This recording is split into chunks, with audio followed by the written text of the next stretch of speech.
दोस्तों, आखिरकार बांग्लादेश के नए जो एडवाइज़र आए हैं गवर्नमेंट के, मोहम्मद यूनुस, उन्होंने नरेंद्र मोदी को टेलीफोन कर लिया है।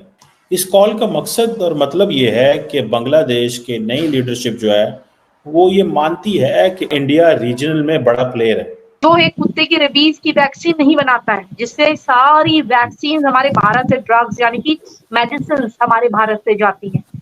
अगर आज अगर हम 2-4 दिन 10 दिन मेडिसिन सप्लाई बंद कर दें, इनको एक कुत्ता भी काट ले, इनके पास मेडिसिन की शॉर्टेज हो जाएगी, ये एक रेबीज का इलाज भी नहीं करा पाएंगे। उन्होंने बेसिकली उनको जैसे नहीं कहते आप डांट दी है, मैं तो इसको ऐसे लूँगा। उन्होंने फ़ोन किया है गुडविल। ये फ़ोन नरेंद्र मोदी को करना चाहिए था, लेकिन उन्होंने नहीं किया। अब तो बात यहां तक आ गई है कि हिंदुओं से सीधे प्रोटेक्शन मनी मांगी जा रही है और कहा जा रहा है कि या तो प्रोटेक्शन मनी दो या फिर मारे जाओ या देश छोड़कर भाग जाओ। तुमने हिंदुओं को मारा, तुमने हिंदुओं को बेघर करा, औरतों के साथ रेप करा, तुमने जो बुरा से बुरा करना था। और हमें यह बात पता है 100%। और ऐसी आवाजें आना शुरू हो गई बांग्लादेश से। भाई, यही बांग्लादेश 6 महीने के अंदर बाप बाप करेगा। यही बांग्लादेश 6 महीने के अंदर बाप बाप करेगा, पैरों पे गिरेगा। कब मंदिरों को निशाना बनाए जाने की वारदातें थमेंगी? क्या बांग्लादेशी हिंदुओं की रक्षा के लिए भारत को 1971 दोहराना पड़ेगा क्या? नमस्कार दोस्तों, रिसेंटली ही बांग्लादेश के प्राइम मिनिस्टर मोहम्मद यूनुस ने हमारे प्रधानमंत्री मोदी जी को कॉल करके बातचीत की है। और इस कॉल में प्रधानमंत्री मोदी जी ने मोहम्मद यूनुस को जम करके डांट लगाई और कहा कि जल्द से जल्द बांग्लादेश के हिंदुओं पर जो अत्याचार हो रहे हैं उन्हें रोका जाए, नहीं तो भारत बांग्लादेश के खिलाफ एक बड़ा एक्शन ले सकता है। और कुछ ही दिन पहले तक जो बांग्लादेश भारत के खिलाफ बात कर रहा था और कह रहा था कि वह भारत के खिलाफ गजवाए हिंद स्टार्ट करेंगे, लेकिन दोस्तों अब वही बांग्लादेश के प्राइम मिनिस्टर भारत के सामने गिड़गिड़ा रहे हैं और मदद की भीख मांग रहे हैं। क्योंकि दोस्तों बांग्लादेश की इकोनॉमिक हालत काफ़ी ज़्यादा ख़राब हो चुकी है, लोगों में अनएम्प्लॉयमेंट काफ़ी ज़्यादा बढ़ चुकी है और वहाँ के लोग बेसिक कम्युनिटीज़ भी खरीद नहीं पा रहे हैं। और बांग्लादेश पूरी तरह से भारत पर डिपेंडेंट है अपने एसेंशियल आइटम्स के लिए। तो आखिरकार बांग्लादेश को भारत के सामने झुकना ही पड़ा। तो चलिए इसी पर आगे पाकिस्तानी मीडिया का रिएक्शन देखते हैं। अगर आपको हमारा वीडियो पसंद आए तो वीडियो को लाइक करें और हमारे चैनल को ज़रूर से सब्सक्राइब कर लें। आखिरकार बांग्लादेश के नए जो एडवाइज़र आए हैं गवर्नमेंट के, मोहम्मद यूनुस, उन्होंने नरेंद्र मोदी को टेलीफोन कर लिया है। और ये बड़ी इम्पोर्टेंट कॉल है। इस कॉल का मकसद और मतलब ये है कि बांग्लादेश के नई लीडरशिप जो है वो ये मानती है कि इंडिया का रीजनल जो इन्फ्लुएंस है या इंडिया रीजनल में बड़ा प्लेयर है। अब देखना ये है कि नरेंद्र मोदी का जो मैसेज है डॉक्टर मोहम्मद यूनुस को, वो बड़ा क्लियर है और मैसेज सिंपल सा कर दिया है कि माइनॉरिटीज़ का ख्याल रखें, हिंदूज़ का ख्याल रखें। और इस सेंस में आप ये समझ लें कि उन्होंने बेसिकली उनको जैसे नहीं कहते आप डांट दी है, मैं तो इसको ऐसे लूँगा। उन्होंने फ़ोन किया है गुडविल। ये फ़ोन नरेंद्र मोदी को करना चाहिए था, लेकिन उन्होंने नहीं किया। आपको पता है श्रीलंका की हुकूमत ने, श्रीलंका के प्रेसिडेंट ने फ़ोन किया है मोहम्मद यूनुस को, और भी दुनिया की लीडरशिप ने किया है, लेकिन नरेंद्र मोदी ने फ़ोन नहीं किया।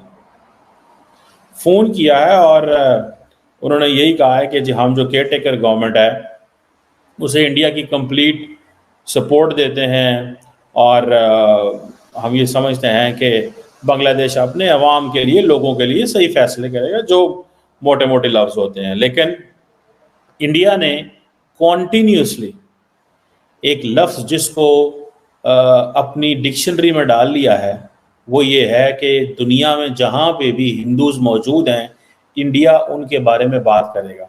ये है वो चीज़ जो नरेंद्र मोदी ने शुरू कर दी है।